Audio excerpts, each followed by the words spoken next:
Yang saya hormati dan yang saya muliakan, para habaib, para asatidzah, para tokoh masyarakat, para aparatur pemerintah, segenap pengurus Masjid Al-Ikhlas,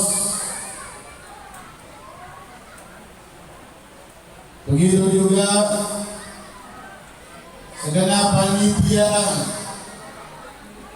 peringatan Maulid, Isra Mi'raj dan penutupan. Mohon maaf tidak saya sebutkan nama-namanya.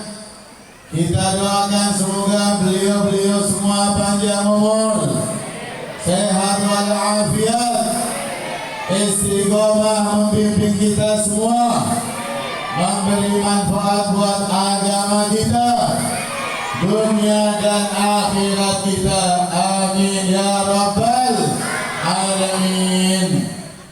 Ma'asyiral hadirin wal hadirat rahimakumullah. Bulan kemarin, yaitu bulan Rajab,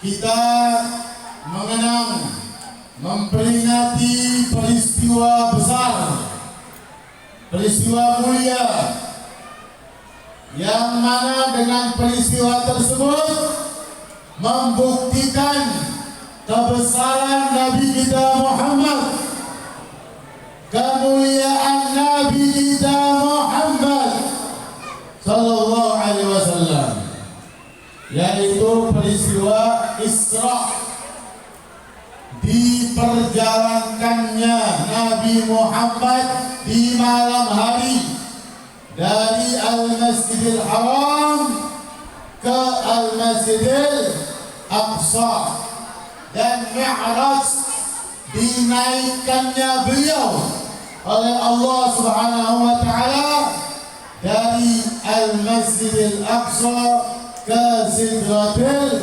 Muntaha. Sekali lagi, ini peristiwa bukti kebesaran dan kemuliaan Nabi Muhammad sallallahu alaihi wasallam. Lihatlah, beliau diundang langsung oleh Allah Subhanahu wa taala. Kalau Nabi Musa pengen diundang, pengen melihat Allah, pengen langsung bicara dengan Allah tanpa melalui wahyu atau tanpa melalui malaikat Jibril, pengen diundang, dan itu pun Allah perintahkan Nabi Musa untuk siap-siap selama 40 hari. Ini jadi dalil buat orang kalau menginginkan sesuatu urusan agama, dunia atau akhirat, dia tirakat atau mengamalkan sesuatu, puasa, wiridan dan lain sebagainya selama 40 hari. Sebagaimana persiapannya Nabi Musa ketika ingin melihat Allah dan bicara dengan Allah langsung. Ini dikisahkan dalam Al-Quran. Wa wa'adna Musa 30 laylah wa atmamnaha bi'ashrin fatamma miqatu rabbih 40 laylah. Allah Subhanahu wa ta'ala kasih beri janji dengan Nabi Musa, kalau pengen ketemu aku, siap-siap selama 30 hari, kemudian ditambah 10 hari. Dan itu pun masih ada di bumi ini. Tidak jalan-jalan ke alam malakut, tidak jalan-jalan ke surga, masih di alam bumi ini, yaitu di Bukit Tursina. Dan beliau pun Nabi Musa diperintahkan untuk melepas sandalnya. Ini disahkan di dalam Al-Quran. Kalau Nabi Muhammad tidak pakai persiapan, dijemput pakai supir, pakai pengawal, sandal-sandalnya Nabi Muhammad sampai ke Sidratil Muntaha. Sandal Nabi itu di bawahnya alam semesta, langit dan bumi. Oleh karena itu pantaslah kalau sandal Nabi taruh di kepala kita, sampai ada yang mengambil berkah dengan bentuk sandalnya Nabi. Ada model kopiah-kopiah dirajut, dibordir bentuk sandalnya Nabi Muhammad, seperti fotografer Bapak Taufik. Gambarnya sandal, tapi hakikatnya mahkota. Bukan mahkota kepala kita saja, tapi mahkota langit dan bumi. Mahkotanya semua makhluk Allah Subhanahu wa ta'ala. Karena sandal Nabi berada di Sidratil Muntaha, bahkan di atasnya Sidratil Muntaha. Kalau Nabi Musa disuruh lepas sandalnya dan tidak dijemput, jalan kaki sendiri. Nabi Muhammad, lihat kebesaran beliau, lihat kemuliaan beliau. Beliau cerita, saya sedang tidur di Hijr Ismail samping Ka'bah beserta paman saya Sayyidina Hamzah dan sepupu saya Sayyidina Ja'far. Saya di tengah-tengah, tiba-tiba datang 3 orang. Ternyata 3 orang tersebut malaikat Jibril, malaikat Mikail, dan malaikat Israfil. Saya diangkat, saya digontong oleh 3 orang tersebut. Saya diletakkan di samping sumur Zam-Zam. Kemudian saya dibelah dada saya. Ini nyata, Nabi sendiri lihat, dari mulai bawah leher sampai bawah perut dibelah oleh malaikat Jibril, kemudian dikeluarkan hatinya, dan hatinya diisi dengan cahaya sebagai persiapan untuk menembus alam bumi, alam langit, dan persiapan menghadap Allah Subhanahu wa ta'ala. Setelah selesai itu pembekalan, kemudian didatangkan jemputan kendaraan, yaitu buruk. Malaikat Jibril sebagai supirnya yang memegang kendalinya dan dikawal oleh malaikat Mikail di kanan dan malaikat Israfil di kiri. Berangkat dari Al-Masjidil Haram ke arah Al-Masjidil Aqsa. Kemudian karena ke arah Al-Masjidil Aqsa tersebut melewati tempat-tempat yang berkah, maka malaikat Jibril perintahkan Nabi Muhammad ambil berkah dari tempat yang berkah. Tempat tersebut pernah disentuh oleh orang-orang berkah. Ini dalil ambil berkah bukan hanya dengan orang mulia, bukan dengan amal mulia, tapi dari tempat yang pernah disentuh oleh orang mulia atau tempat yang pernah dilaksanakan di situ amal-amal mulia. Masjid jadi mulia karena sambung sama Allah, rumahnya Allah Subhanahu wa Ta'ala. Maka berkah orang nyambung sama Nabi Muhammad, baik nyambung nasabnya atau nyambung sanad ilmunya, ulama dan habaib, maka berkah.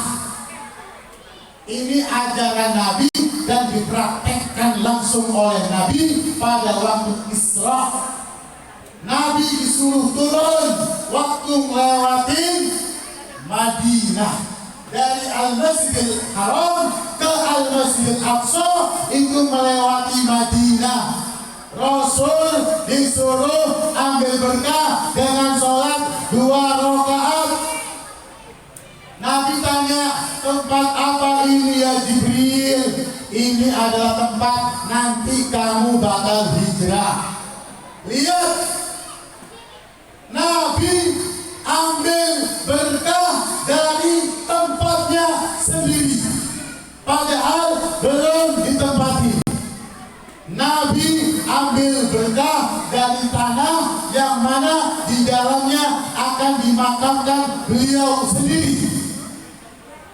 Nabi aja ambil berkah dari tempatnya, padahal beliau belum nempatin.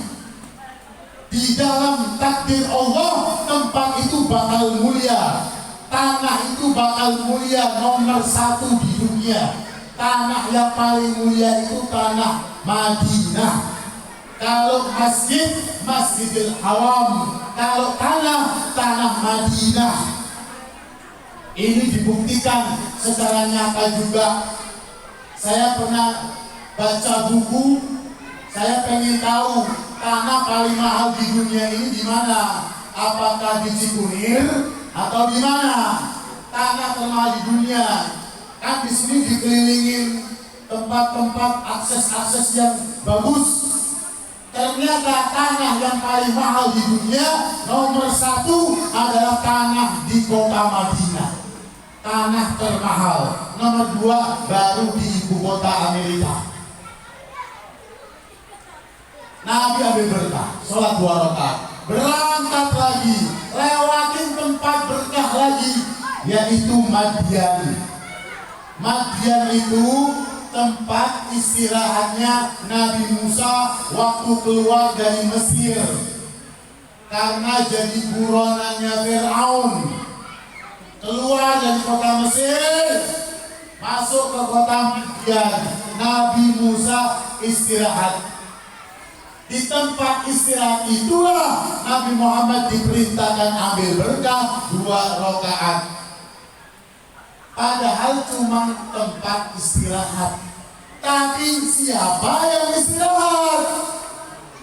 Yang istirahat adalah manusia termulia di zamannya, yaitu Nabi Musa alaihi salam. Maka tempat istirahat itu yang berupa pohon itu jadi tempat berkah. Sampai Nabi Muhammad seakan-akan ngajarin ambil berkah dari tempat berkah dengan sholat 2 rakaat.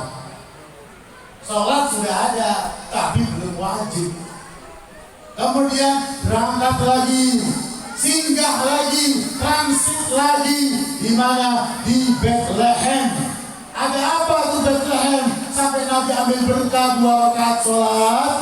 Karena tempat itu adalah tempat lahirnya Nabi Isa alaihissalam.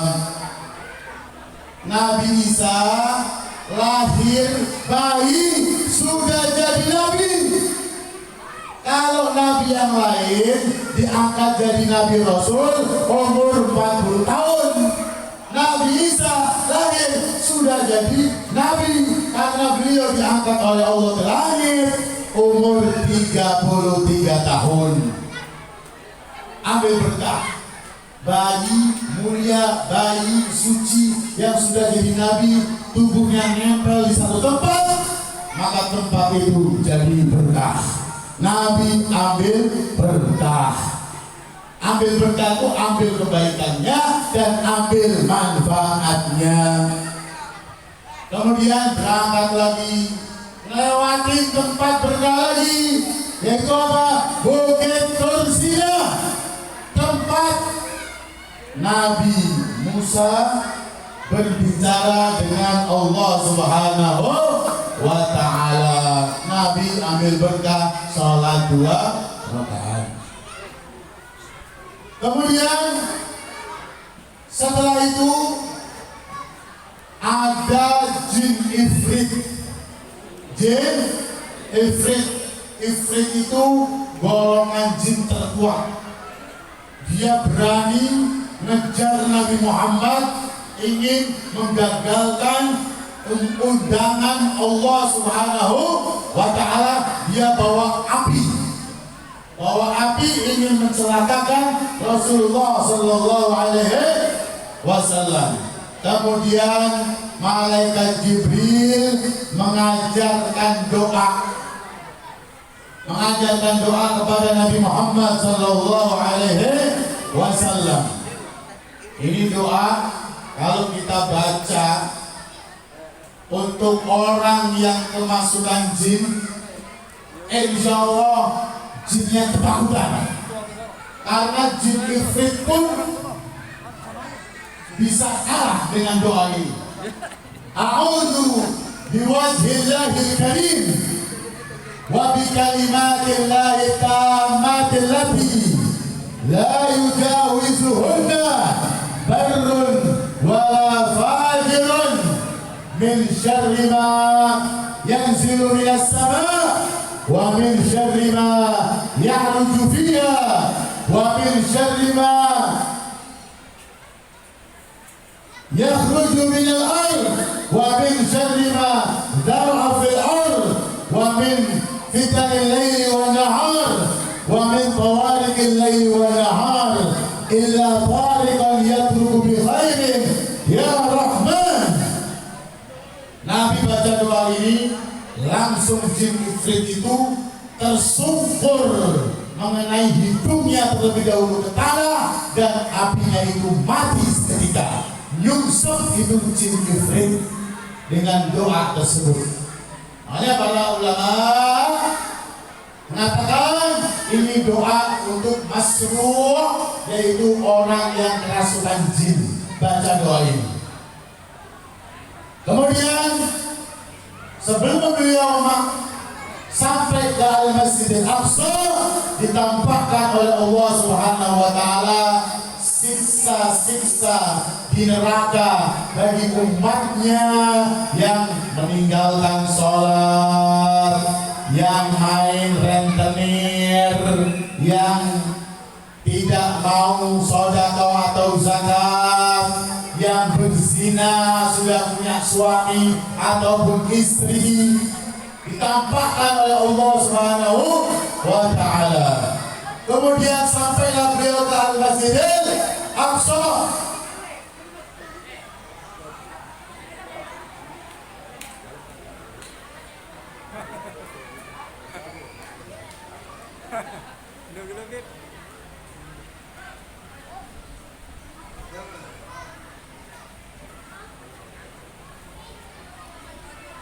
Sampailah beliau ke Al-Masjidil Aqsa.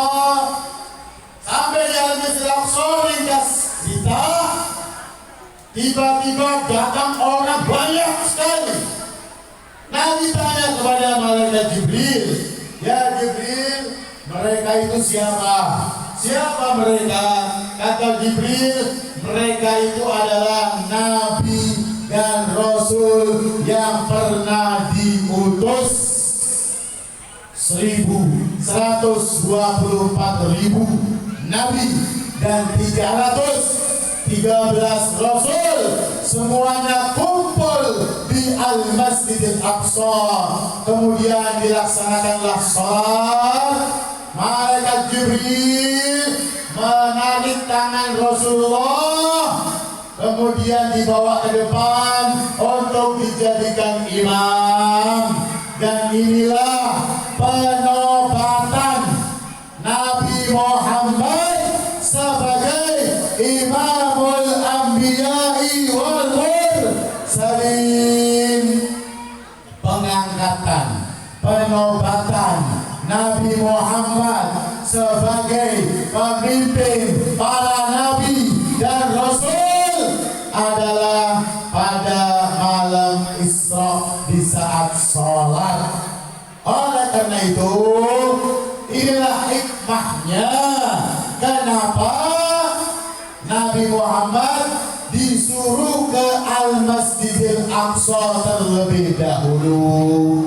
Kenapa kok tidak langsung saja dari Al-Masjidil Haram langsung saja naik ke atas ketemu Allah? Kenapa ke Al-Masjidil Aqsa? Karena semua nabi dan rasul pernah ke situ. Dan untuk menambah kemuliaan, maka Nabi diperintahkan ke Al-Masjidil Aqsa. Dan juga hikmahnya, nanti kalau orang kafir Mekah tanya, buktinya apa kalau kamu ke Al-Masjidil Aqsa? Maka Nabi bisa jawab, menjelaskan pintunya begini, jendelanya begini, kondisinya begini. Kenapa? Karena orang-orang Arab Mekah sebagian pernah ke sana. Jadi Nabi bisa jawab bantahan mereka.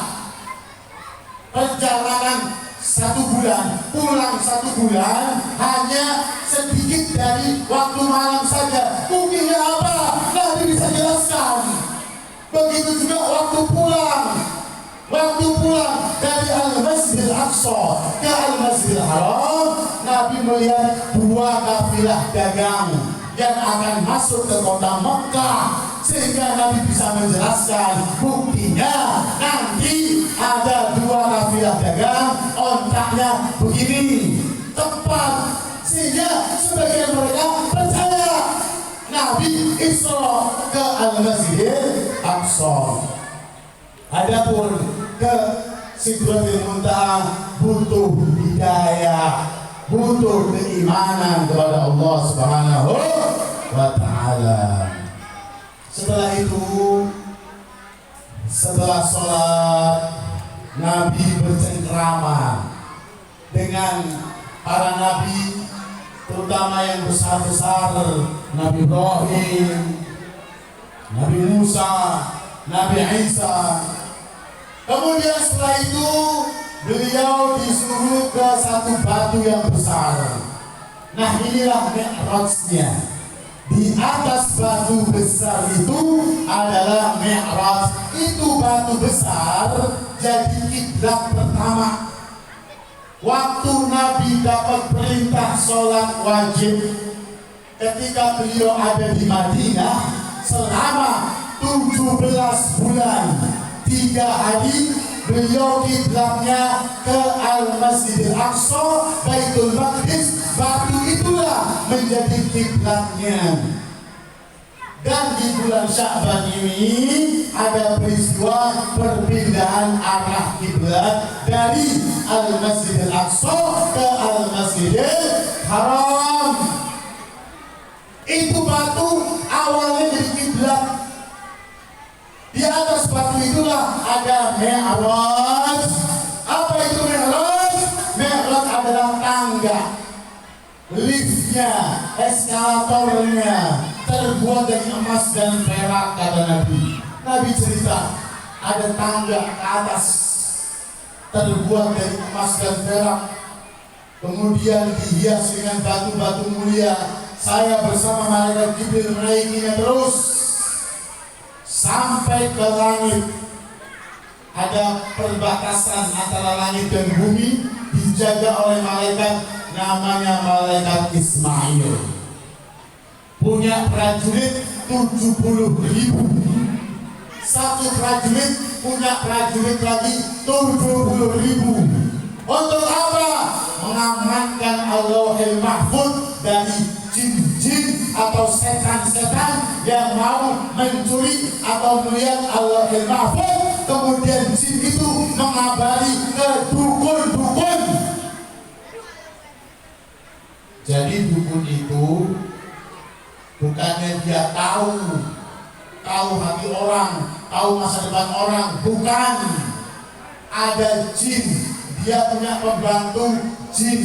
Jin itu mencuri Allahul Mahfuz.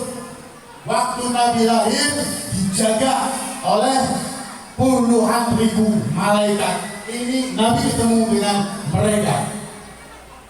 Kemudian naiklah Nabi ke langit pertama, ketemu sama Nabi Adam.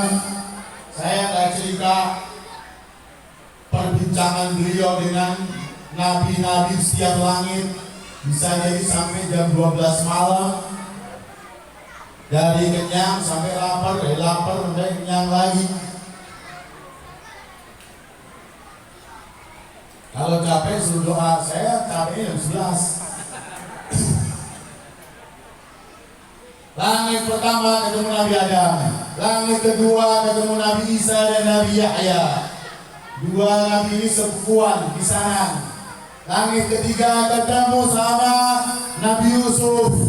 Langit keempat ketemu sama Nabi Idris. Langit kelima ketemu Nabi Harun. Langit keenam ketemu Nabi Musa. Langit ketujuh ketemu Nabi Ibrahim.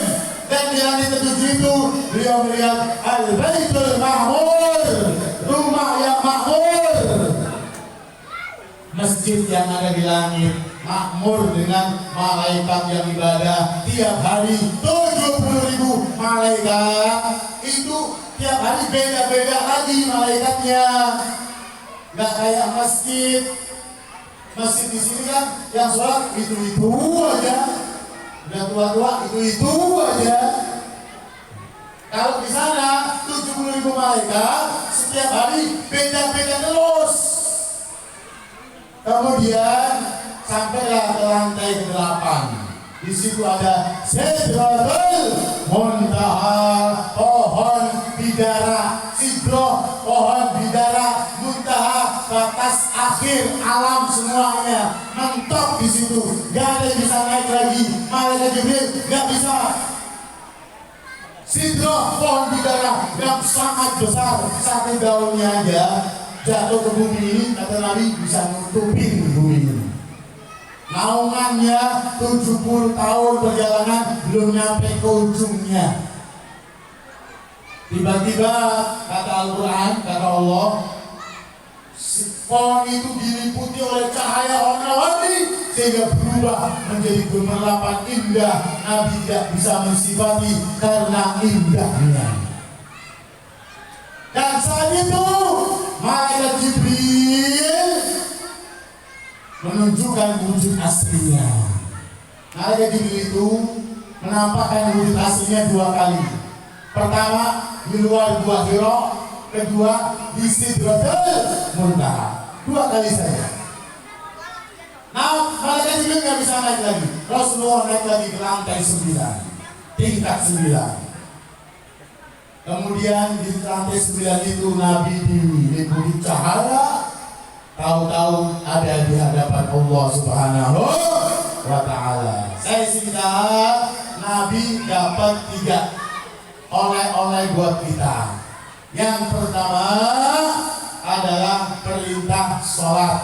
Dan ini adalah kunci ketemu sama Allah, kunci biar bisa jalan-jalan ke surga, biar bisa masuk surga. Karena Nabi waktu Mi'raj waktu di Sidratul Muntaha itu Nabi jalan-jalan ke surga.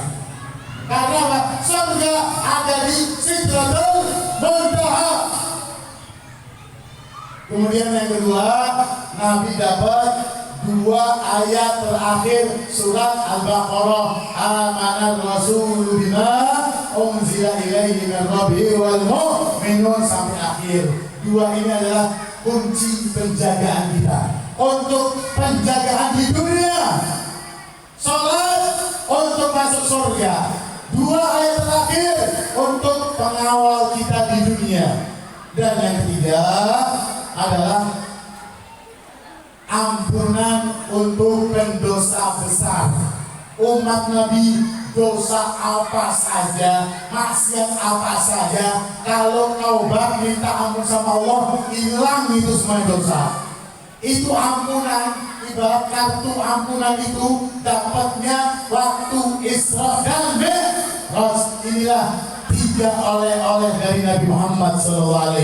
Salat kunci surga, 2 ayat terakhir penjagaan kita di dunia, dan ampunan buat pendosa besar. Ini untuk selamat dari api neraka. Semoga kita bisa menerima oleh-oleh dari Rasulullah SAW ini, dan kita bisa mengamalkannya sehingga kita digolongkan oleh Allah termasuk penghuni surganya. Allah jaga kita waktu di dunia, Allah selamatkan kita dari api neraka, dan semoga Allah panjangkan umur kita dalam keadaan sehat walafiat, istiqomah di jalan Allah. Allah pertemukan kita dengan bulan suci Ramadan. Amin ya rabbal alamin. Allahumma barik lana fima madha min Rajab wa ma baqiya min Sya'ban wa ballighna syahra Ramadan. Allahumma barik lana فيما مضى من رجب وما بقي من شعبان وبلغنا شهر رمضان. اللهم بارك لنا فيما مضى من رجب وما بقي من شعبان وبلغنا شهر رمضان. اللهم أرنا الحق حقا وارزقنا اتباعه وأرنا الباطل باطلا وارزقنا اجتنابه واجعل هوانا تبعا لما جاء به سيدنا محمد صلى الله عليه وسلم. اللهم يا من وفق أهل الخير للخير وأعنهم عليه، وفقنا للخير وأعنا عليه برحمتك يا أرحم الراحمين ويا أكرم الأكرمين. ربنا تقبل منا إنك أنت السميع العليم، وتب علينا إنك أنت التواب الرحيم. وصلى الله على سيدنا محمد وعلى آله وصحبه وسلم، والحمد لله رب العالمين. Masyaallah hadirin wal hadirat rahimakumullah. Akhirnya mohon maaf apabila ada kata-kata yang kurang berkenan. Wassalamualaikum